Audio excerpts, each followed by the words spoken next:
Доброе утро! Всем прекрасного настроя на этот день. На календаре пятница, 4 декабря. В студии Татьяна Самсонова. Сегодня в Чебоксарах пройдет очередное заседание оперативного штаба по предупреждению распространения коронавирусной инфекции. В наших дневных и вечерних выпусках новостей мы расскажем о возможных решениях, которые власти региона примут в ходе совещания. Напомню, Владимир Путин поручил на следующей неделе начать масштабную вакцинацию от коронавируса по всей России. Чувашия не останется в стороне. Олег Николаев написал в своем инстаграм-аккаунте, что со следующей недели в нашей республике начнется прививочная кампания против COVID-19, в первую очередь для медиков и педагогов.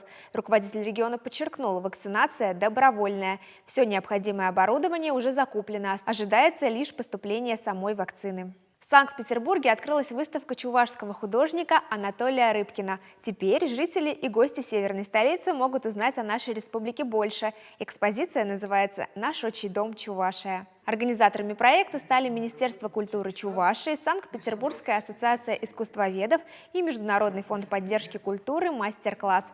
Художник Анатолий Рыбкин родом из деревни Мурман-Косы Маринско-Посадского района. Сейчас он является заслуженным художником страны, народным художником Чувашии и членом-корреспондентом Российской академии художеств.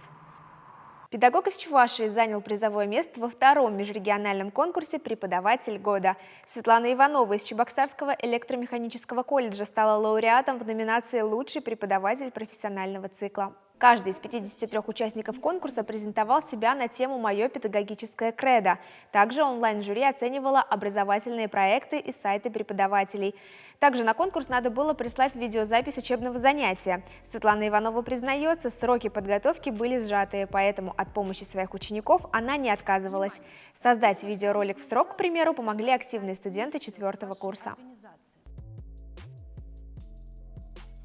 Мой творческий потенциал, наверное, и необходимость, важность и нужность профессиональной карьеры и профессионального роста послужила именно участию в этом конкурсе. Мои студенты, они очень творческие, очень креативные и, наверное, большей частью служат для моих творческих идей. Сегодня стартует всероссийский музыкальный фестиваль «Гусли. Перезвон чудесный». В этот раз он пройдет в онлайн-формате. Зрители могут насладиться звучанием чувашских, удмуртских, марийских и даже карельских гуслей. Торжественная программа с выступлениями начнется в 3 часа дня и будет транслироваться в группе ВКонтакте и на YouTube-канале Управления культуры администрации города Чебоксары. Как всегда, по пятницам мы показываем в нашем эфире фото и видео народных корреспондентов, которые они успели снять за неделю.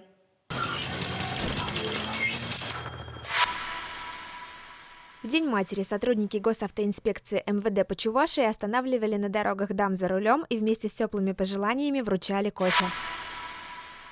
В Чебоксарах на этой неделе произошла коммунальная авария на улице Миначева. Прямо по тротуару бежал большой поток воды. Житель столицы Чувашии успел запечатлеть, как в одном из продуктовых магазинов на прилавке с хлебом удобно расположился кот. Это вся информация к этому часу. Всем зрителям я желаю продуктивного дня перед выходными. До встречи в эфире.